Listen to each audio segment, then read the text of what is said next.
저는 오늘 마가복음 6장, 7장, 8장의 말씀을 가지고요. 아직도 깨닫지 못하느냐, 아직도 깨닫지 못하느냐라는 제목으로 말씀을 함께 나누겠습니다. 우리가 오늘 같이 읽은 이 본문 말씀 앞에 이야기를 먼저 잠깐 하자면은, 예수님께서 떡 7개로 4,000명을 먹이십니다. 그 앞에는 또 유명한 이야기 있죠. 오병 이야기가 있었고, 이번에는 떡 7개로 4,000명을 먹이시는 일을 하시고, 이제 피곤하셔서 예수님과 제자들이 같이 배를 타고 이제 갈릴리 호수 건너편으로 건너갑니다. 근데 건너편을 건너가니까 어떤 일이 있었냐면은, 거기서 바리새인들이 기다리고 있다가 예수님을 괴롭히는 거예요. 예수님께 그럽니다. 이 사람들이, 야, 네가 메시아거든 표적을 보여라. 야, 네가 메시아면은 표적을 보여봐. 또 어떤 표적입니까? 그들의 조상이 기다리던, 그리고 그들도 기다리던, 그들이 원하는 그 표적을 보여달라고 예수님께 요구를 합니다. 예수님께서 그런 표적을 달라는 그런 괴롭힘을 들으시고 12절에 이렇게 말씀하십니다. 예수님께서 마음속으로 깊이 탄식하시며 이르시되, 어찌하여 이 세대가 표적을 구하느냐? 내가 진실로 너희에게 이르노니 이 세대에 표적을 주지 아니하리라 하시고, 표적을 구하는 자들에게는 표적을 주지 않겠다 하십니다. 그래서 다시 바리새인들을 피해서 예수님이 다시 제자들과 배를 타고 다시 갈릴리 호수 반대편으로 건너가시는 중에 바로 오늘 우리가 같이 읽었던 본문 말씀이 나옵니다. 15절에서 예수님께서 갑자기 뜬금없이 제자들에게 이렇게 말씀하십니다. 삼가 바리새인들의 누룩과 헤롯의 누룩을 주의하라 하시니, 이때 제자들의 반응이 어땠습니까? 말하기를 16절에 이는 우리에게 떡이 없음이로다. 달리 말하면은, 야, 예수님이 배고프신가 봐. 근데 우리 떡이 얼마 없잖아. 그래서 우리를 지금 나무라시는 건가? 실제로 그들은 배를 탈 때 깜빡하고 떡을 하나밖에 챙겨오지 않았어요. 14절에 제자들이 떡 가져오기를 잊었음에 배에 떡 1개밖에 그들에게 없더라. 그럼 예수님께서 지금 그들에게, 야, 배고프니까 떡 좀 먹자라는 그런 뜻으로 이 말씀을 하신 겁니까? 아니죠. 분명히 말씀하셨어요. 바리새인들의 누룩과 헤롯의 누룩을 조심하라. 이 제자들의 반응은요, 동문서답 수준이 아니라 철저하게 예수님을 오해하고 있었습니다. 오해하고 있었어요. 사실상 예수님이 피해서 달아난 그들의 그 바리새인들과 이 제자들도 별반 다를 바 없는 그 정도의 지식 수준이었다는 거예요. 생각 수준, 마음 수준. 바로 그들이 원하는 바를 이루어줄 메시아로 예수님을 이해하고 있었다 이겁니다.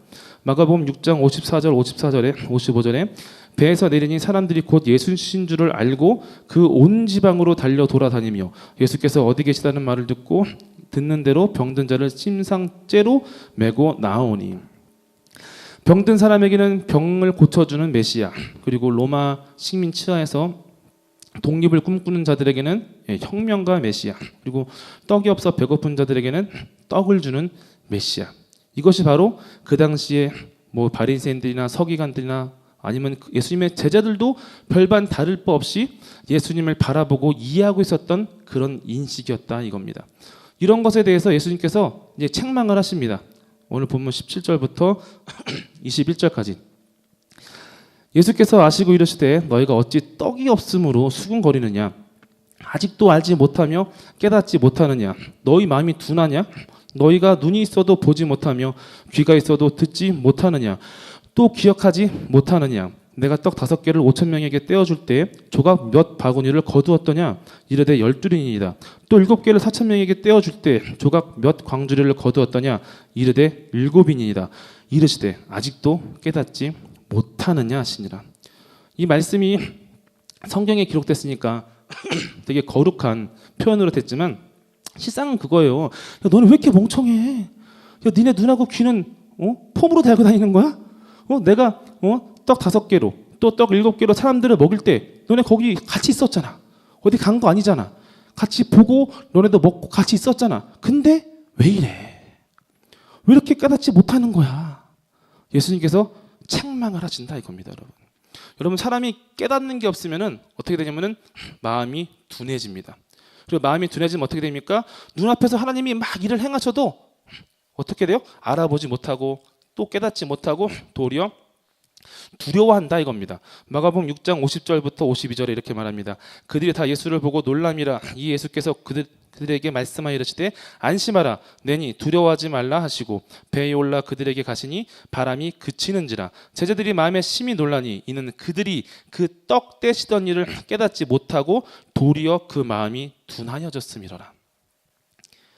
앞에 오병이어 사건에서 제자들이 예수님의 떡 떼시던 일을 이해하지 못하니까, 깨닫지 못하니까 눈앞에서 예수님이 무리를 걸어오시는데도 불구하고 하나님을 찬양하고 하나님의 역사를 높이는 것이 아니라 도리어 유령인가 두렵고 무서워하고 떨었다 이겁니다, 여러분.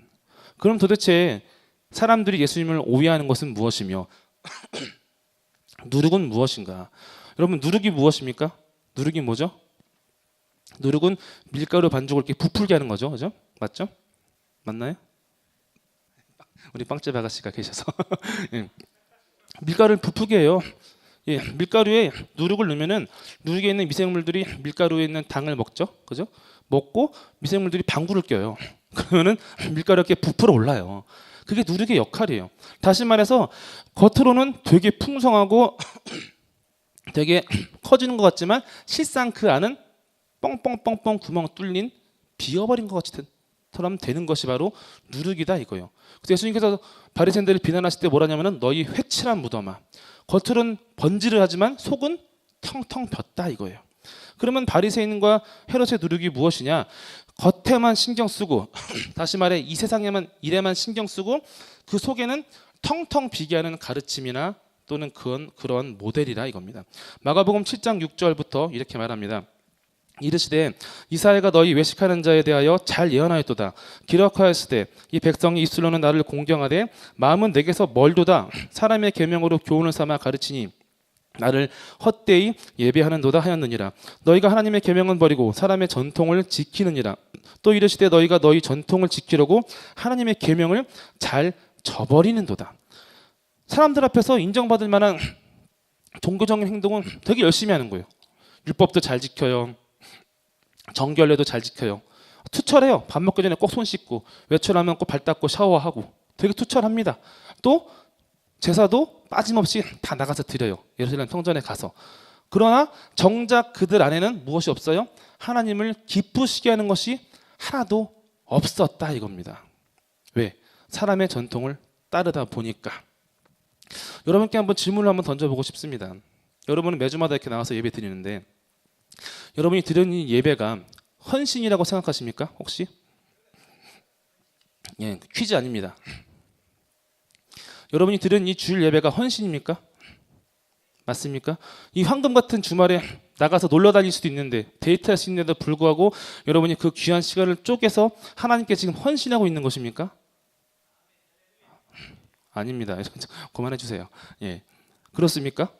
다음 한번 질문을 바꿔서 여러분 이 예배를 우리가 하나님을 위해서 드리는 것입니까? 왜 대답을 안 하세요? 여러분 예, 적극적으로 피드백을 주세요. 여러분 예?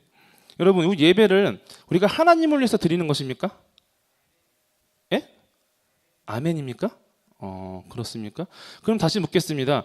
하나님께서 히브리인들에게 제사와 율법을 왜 주셨습니까? 왜 하나님께서 이 히브리 사람들에게 제사법을 주셔서 날마다 동물을 잡아서 제물을 바치게 하셨습니까? 왜죠? 하나님이 제물을 바치지 않으면 배고픈 그런 우상이십니까? 그런 건가요? 실제로 고대 근동 신화에 보면 그런 얘기가 나와요. 아트라시스라는 그런 사람의 신화 서사시가 있는데 그 어떤 이야기가 나오냐면은 고대 수메르의 신들이 특히 최고의 신인 엔키라는 신이 있는데 이 신이 사람들을 너무 미워하는 거야. 그래서 다 죽여버렸어요. 그런데 어떤 일이 일어나냐면은 사람이 다 죽으니까 더 이상 제물을 바치는 사람이 없는 거예요. 그래서 신들이 배가 고파서 아사 직전까지 갔다는 그런 이야기가 있습니다. 여러분 하나님이 이런 분이십니까? 그래요? 아닙니다, 여러분. 하나님은 모든 존재하는 것들의 주인이십니다. 아멘? 하나님은 세상을 창조하신 하나님이세요. 하나님이 배고파서 자기를 위해서 히브리인들에게 제사를 주시고 율법을 주신 게 아니라는 거예요. 하나님께서 히브리인들에게 제사를 주시고 율법을 주신 목적은 뭐냐면은 이 허다한 잡종물인 어중이 떠중이었던 히브리 민족이 제사와 율법을 통해서 약속의 백성인 바로 이스라엘이 되게 하시고자 제사와 율법을 주셨다 이겁니다, 여러분. 히브리인들은 하나님과 계약을 했어요. 계약서에 너희가 앞으로 나만 섬기고 나한테 제사하고 내 법을 잘 지킬 거야. 사인해. 사인하면은 백성이 되고 가나안 땅으로 들어가서 가나안 땅에서 살 수 있습니다. 또 지키는 동안에는 가나안 땅에서 계속 살 수 있어요. 그럼 어떻게 됩니까? 어기면은 내 처짐을 당한다 이겁니다, 여러분. 이스라엘 백성들은요, 하나님의 백성이 되고자 제사를 드렸고 율법을 지켰습니다. 아멘. 그 우리는 뭡니까? 우리는 예배를 왜 드립니까?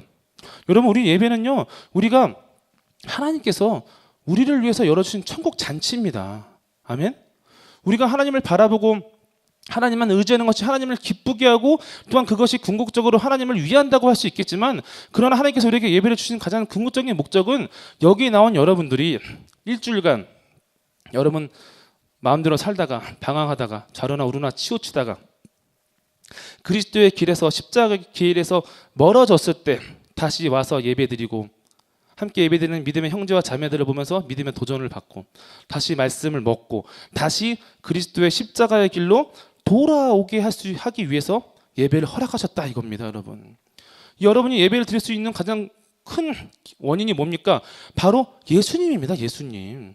우리가 예수님 때문에 구원을 받았고 예수님 때문에 구원받은 자로서 하나님을 예배할 수 있는 것입니다.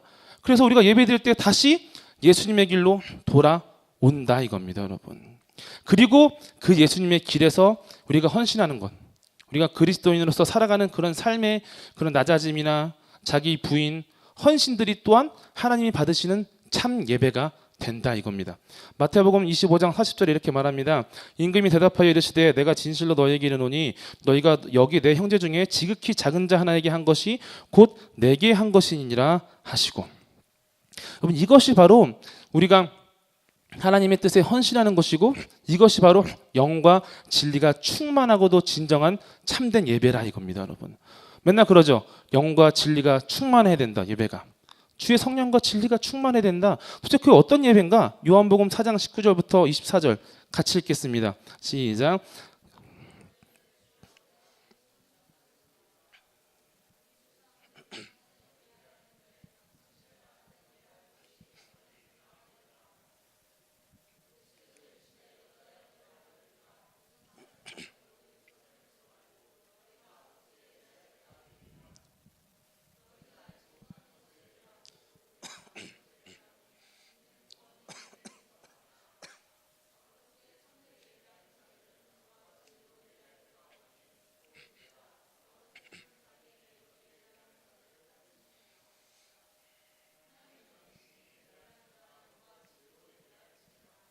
아멘.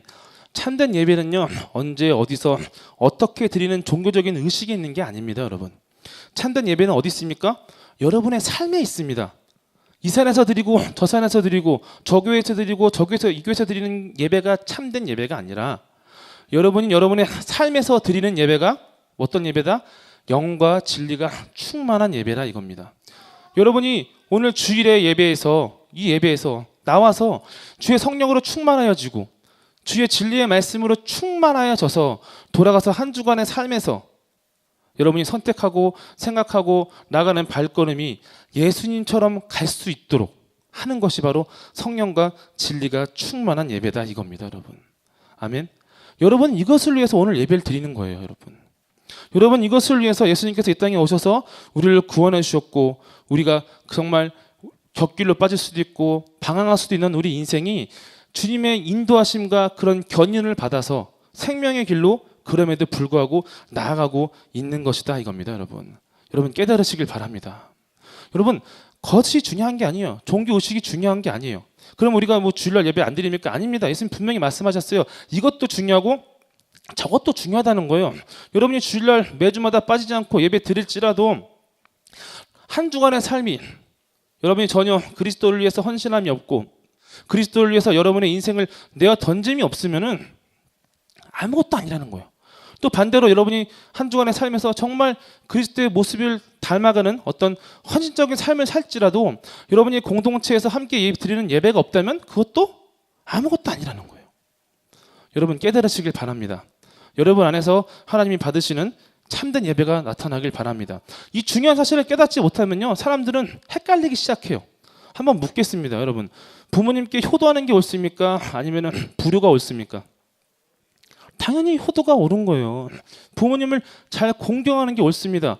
분명히 말씀하셨어요. 십계명에도 네 부모를 공경하여라. 그러나 마가복음 7장 10절부터 이렇게 말합니다. 모세는 네 부모를 공경하라 하고 또 아버지나 어머니를 모욕하는 자는 죽임을 당하리라 하였거늘 너희는 이르되 사람이 아버지에게나 어머니에게나 말하기를 내가 드려 유익하게 할 것이 고르반 곧 하나님께 드림이 되었다고 하기만 하면 그만이라 하고 자기 아버지나 어머니에게 다시 아무것도 하여 드리기를 허락하지 아니하며 너희가 전한 전통으로 하나님의 말씀을 폐하며 또 이 같은 일을 많이 행하느니라 하시고, 여러분이 지금 여기서는 부모라는 어떤 효도라는 것을 매개로 말했지만 우리가 자꾸 주일날 드리는 예배에만 만족하고 한 주간 신앙인으로 살지 못하면요, 다를 바 없는 인생이다 이겁니다. 여러분, 또 묻겠습니다. 안식일에 선을 행하고 사람을 살리는 것이 옳습니까? 악을 행하고 사람을 죽이는 것이 옳습니까?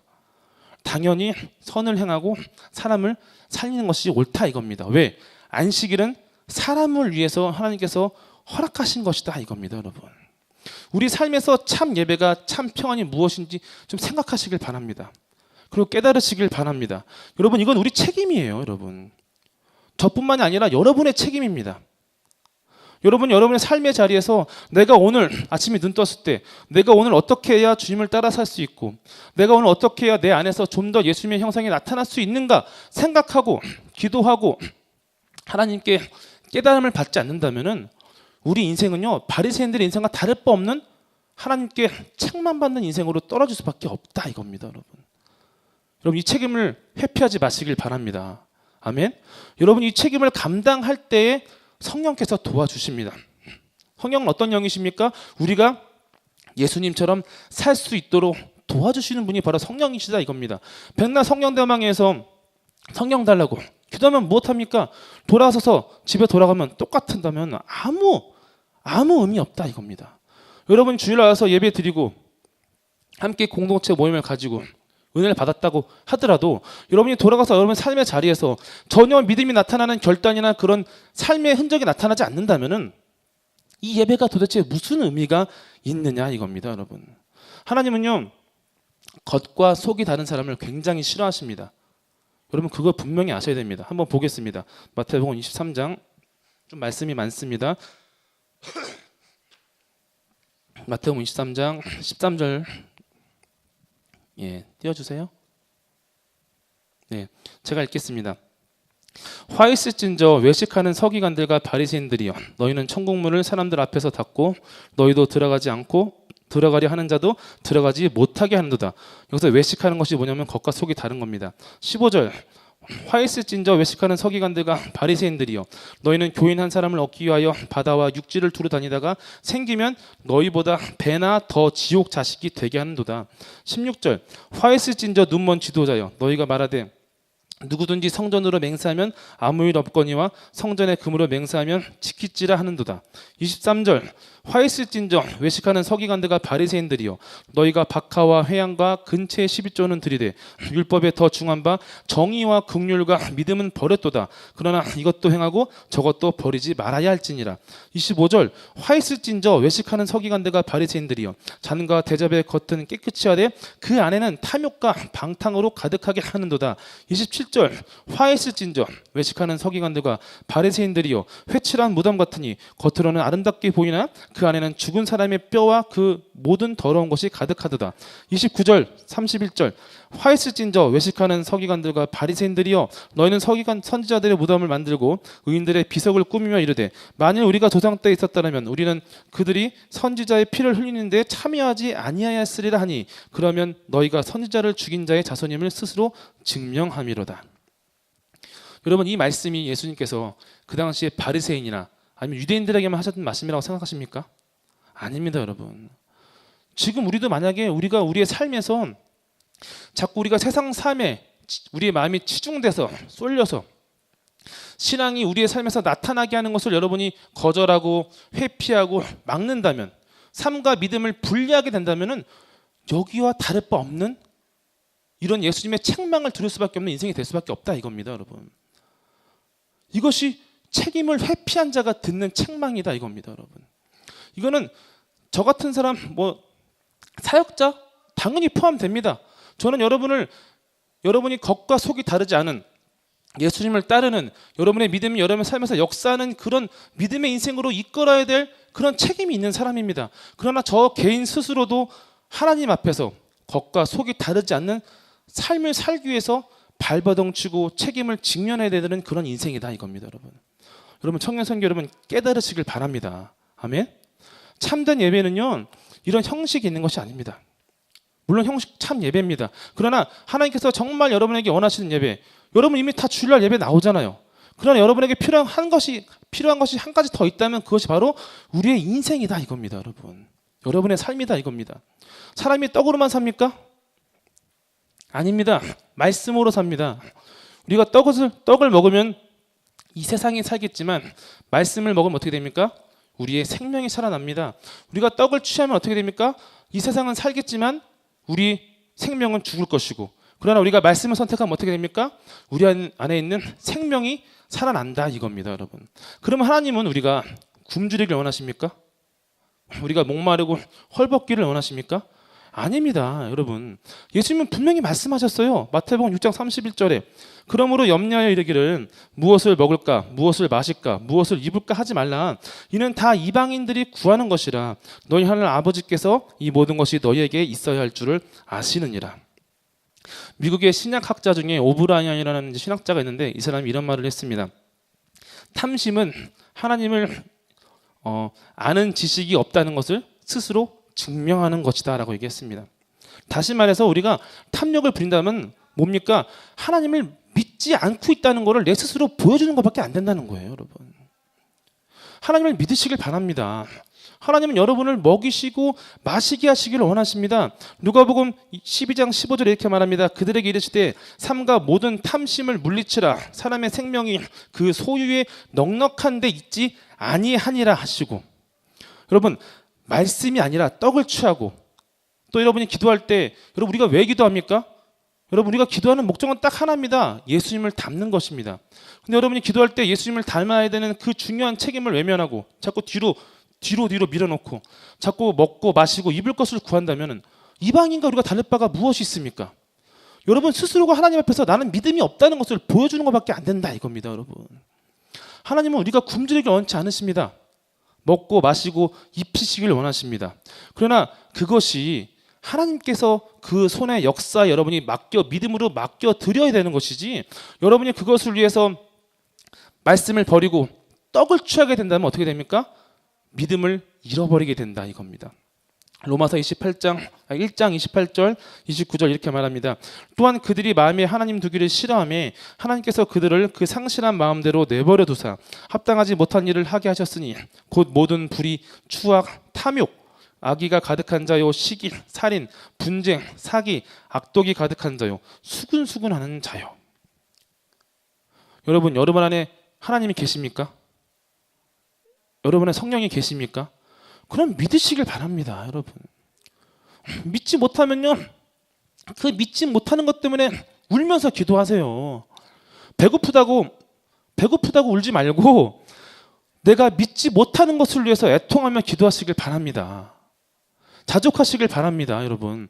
탐심은 믿음을 잃어버리게 하지만 자족하는 것, 만족하는 것, 감사는 예수님을 닮게 만드는 하나님의 능력이 된다 이겁니다. 아멘. 여러분 생명을 취하시길 바랍니다, 여러분. 여러분께서 생명을 취하면은 우리 삶에서 그 생명이 역사하고 나타납니다, 여러분. 여러분 예수님을 믿는 것을 그냥 종교 생활이라고 생각하지 마세요, 여러분. 군 생활 하신 분은 다 아시겠지만 한 주간 내 멋대로 살다가, 그죠? 그냥 주일날 하루 교회 나와서 내 시간을 쪼개서 던져놓듯이 하는 것이 기독교인의 신앙이 아니다 이겁니다, 여러분. 하나님은 그런 얄팍한 종교의식을 바라는 게 아니에요, 여러분. 하나님께서 원하시는 것은 우리를 예수님을 통해서 이 세상과 구별하여 주신 바로 우리 전부를 원하신다 이겁니다, 여러분. 하나님께서 원하시는 여러분 전부예요, 여러분. 마가복음 12장 44절 이렇게 말합니다. 그들은 다 풍족한 중에 넣었거니와 그 가부는 그 가난한 중에서 자기의 모든 소유 곧 생활비 전부를 넣었느니라 하시니라. 하나님께서 원하시는 건 전부입니다. 전부. 여러분 일주일 동안 월화수목금토일 중에 주일, 일요일 하루만을 원하시는 것이 아니라 여러분의 월화수목금토일 전체를 원하신다 이겁니다.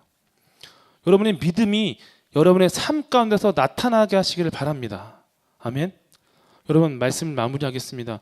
여러분 생명을 취하시길 바랍니다. 이 세상에 있는 것들 다 얻은들 내가 생명을 잃어버리면 그게 무슨 소용이 있습니까? 아무리 내가 빌 게이츠가 돼서 100조 무슨 뭐 몇백 조에 이르는 재산이 가진들 내 안에 그리스도가 없다면 아무 의미 없습니다. 아무 쓸모 없습니다. 마가복음 8장 34절부터 이렇게 말합니다. 무리와 제자들을 불러 이르시되 누구든지 나를 따라오려거든 자기를 부인하고 자기 십자가를 지고 나를 따를 것이니라. 누구든지 자기 목숨을 구원하고자 하면 잃을 것이요 누구든지 나와 목숨을 위하여 자기 목숨을 잃으면 구원하리라. 사람이 만일 온 천하를 얻고도 자기 목숨을 잃으면 무엇이 유익이 하리요? 사람이 무엇을 주고 자기 목숨과 바꾸겠느냐? 누구든지 이 음란하고 죄 많은 세대에서 나와 내 말을 부끄러워하면 인자도 아버지의 영광으로 거룩한 천사들과 함께 올 때에 그 사람을 부끄러워하리라. 여러분 자기 부인이 뭡니까? 속세를 떠나는 겁니까? 그냥 오늘부터 머리 깎고 어디 갑니까? 아닙니다. 세상 속에서 이 속세 속에서 여러분을 구분하라 이겁니다. 세상 사람은 다 자기를 위해서 살아요. 자기 꿈을 위해서 자기 야망을 위해서 삽니다. 자기 배에 드드나게 하기 위해서 삽니다. 자기 생존의 그런 두려움으로부터 탈출하고 안정감을 얻기 위해서 산다 이겁니다. 그러나 우리는 어떻습니까? 우리는 우리의 생존을 아버지께 맡겨드리고 말씀하신 바 아버지의 나라와 아버지의 공의를 위해서 구하고 찾고 위하여 문을 두드리는 그런 인생이 되어야 된다 이겁니다. 여러분 이것이 하나님이 찾으시는 예배고 하나님이 찾으시는 예배자가 되는 것입니다. 여러분 예수님도요 자기 뜻을 위해서 오신 분이 아닙니다. 하물며 사람들이 원하던 것들을 이루어주기 위해서 오신 분도 아닙니다. 예수님은요 하나님의 뜻을 이루기 위해서 오신 분입니다. 여러분 로마서 8장 18절부터 한번 보겠습니다. 생각하건대 현재의 고난은 장차 우리에게 나타날 영광과 비교할 수 없도다. 피조물이 고대하는 바는 하나님의 아들들이 나타나는 것이니 피조물이 허무한데 굴복하는 것은 자기 뜻이 아니요 오직 굴복하게 하시는 이로 말미암음이니라.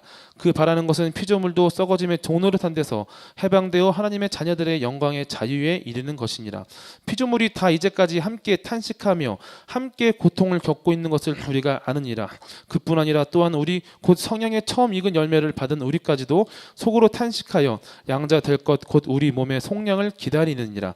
우리가 소망으로 구원을 얻었음에 보이는 소망이 소망이 아니니 보는 것을 누가 바라리요? 만일 우리가 보지 못하는 것을 바라면 참음으로 기다릴지니라.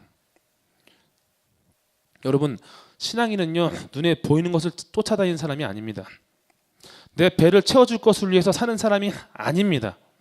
그거는요 세상에는 종교인들과 다를 바가 하나도 없어요. 저는 여러분이 열정적이기를 소망합니다. 그러나 열정보다 더 중요한 것이 무엇입니까? 바로 길입니다. 길. 내가 어느 길로 가느냐. 열정은요 세상 사람들이 더 많아요. 그렇지 않아요? 막 자기 성공을 해서 열정을 불사릅니다. 그리고 다른 종교에도 보면은 열정적인 사람이 엄청 많아요. 그러나 길은 오직 그리스도 예수뿐임을 여러분이 믿으시길 바랍니다. 여러분이 이 길을 따라가야 돼요. 어디서? 여러분의 삶에서 그리스도의 경건을 따라가시길 바랍니다. 그러면요 아무리 열정 있던 사람도 그러나 그런 자기의 생각과 자기가 바라던 것에 열정을 품는 자도 그 열정이 사그라들 것이고 그리고 지금 열정이 없는 자도 상관없습니다. 여러분이 그리스도의 길을 따라가기만 하면 하나님의 거룩한 열정이 여러분을 채우실 것입니다. 여러분 우리 청년선교회가 저는 그런 공동체가 되길 바랍니다. 그냥 주일날 예배 하루 드리는 것으로 만족하는 공동체가 아니라 정말 한 주간의 삶이 하나님께 드려지는 그런 영과 진리가 충만한 그런 예배를 만들어가는 공동체가 되길 바랍니다. 오늘 예배가 주일날 드린 예배가 하나님께서 기뻐 받으시는 예배가 되려면은 여러분이 그렇게 사셔야 됩니다. 그렇게 사셔야 됩니다. 여러분이 매주일마다 하나님 앞에 엎드려서 은혜를 구하면요 하나님 은혜를 주십니다. 그러나 여러분이 그것을 흘려보내지 않는다면 어떻게 되겠습니까? 점점 여러분이 안에 있는 믿음은 작아지고 사라질 수밖에 없다 이겁니다. 아무리 많이 부어주면 뭐합니까? 흘려내보내지 않으면 썩어질 수밖에 없습니다. 여러분 염해처럼 사해처럼 요단강으로부터 얼마나 많은 저희 북에 깨끗한 물을 많이 받을지라도 흘려보내지 않으면 썩을 수밖에 없다 이겁니다. 죽을 수밖에 없습니다. 하나님께서 여러분에게 생명을 주셨건데 그 생명을 여러분의 삶에서 열매로 열리시길 바랍니다. 그 열매가 하나님께서 기뻐하시는 제물입니다. 그래서 예전에 찬양 중에 이런 찬양이 있습니다. 주께서 주신 동산에 땀 흘리며 씨를 뿌리며 내 모든 삶을 드리리 날 사랑하시는 내 주님께 비바람 앞을 가리고 내 육체는 쇠잔에 져도 내 모든 삶을 드리리 날 사랑하시는 내 주님께. 후렴은 성약하겠습니다. 여러분 눈빛이 제발 그만해 주세요. 눈빛에서 여러분의 우리 인생은 짧습니다. 길지 않습니다. 만약에 우리 생명이 1000년만 돼도 저 이렇게 설교 안 하고 하는 겁니다, 여러분. 그러나 하나님께서 우리에게 허락하신 인생은 100년도 안 됩니다. 그 100년 동안 우리가 딱 하나의 열매만 맺으면 됩니다. 그것이 무엇입니까? 예수님의 형상입니다, 여러분. 여러분 기도할 때는 어떻게 기도해야 됩니까? 믿음을 갖고 기도해야 됩니다. 그 믿음이 무엇입니까? 내가 원하는 바를 하나님이 반드시 들어주실 거야 하는 믿음입니까? 아닙니다. 하나님께서 나의 생계를 주님께서 붙잡아 주실 거야 라는 믿음을 가지고 여러분이 예수님의 형상을 위해서 기도하시길 바랍니다. 아침마다 여러분이 하나님께서 여러분을 잠에서 깨워주십니다. 예수님의 형상으로 깨워주시길 바랍니다. 예수님의 생명이 넘쳐나고 예수님의 생명이 역사하시는 우리 청년선교회가 되기를 주님의 이름으로 간절히 바랍니다. 잠깐 기도하겠습니다.